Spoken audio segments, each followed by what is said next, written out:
समर्थ महिला भजनी मंडळाच्या वतीने सुंदरखेडमध्ये शिवपुराण कथेचे आयोजन। मुक्ताईनगर येथील कथाकार अनिल जोशी महाराज यांच्या वाणीतून होत आहे कथा। बुलढाण्याच्या सुंदरखेड येथे आजपासून समर्थ महिला भजनी मंडळाची वतीने सुंदरखेड ग्रामपंचायतच्या बाजूला शिवपुराण कथेचे आयोजन करण्यात आले आहे। ही कथा मुक्ताईनगर येथील सुप्रसिद्ध कथाकार श्री अनिल जोशी महाराज यांच्या वाणीतून आजपासून 11 जानेवारीपर्यंत दररोज दुपारी 1 ते 4 वाजेदरम्यान होत आहे। या शिवपुराण कथेचा जास्तीत जास्त भाविकांनी लाभ घ्यावा असे आवाहन समर्थ महिला भजनी मंडळाची वतीने करण्यात आले आहे।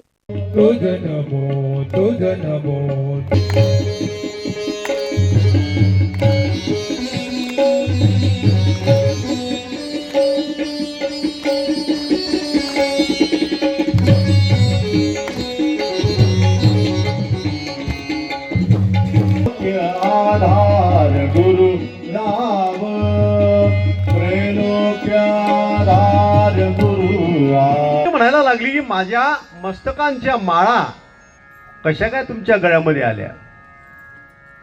तुम्ही रावणाची कथा ऐकली ना।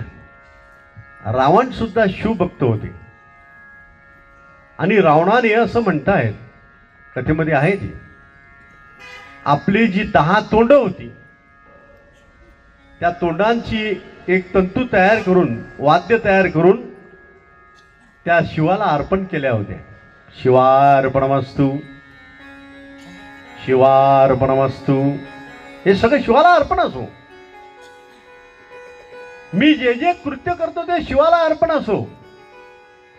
सकाळी उठल्यापासून तर झोपेपर्यंत केलेली जी कर्म आहे ती सगळी शिवाला अर्पण असो।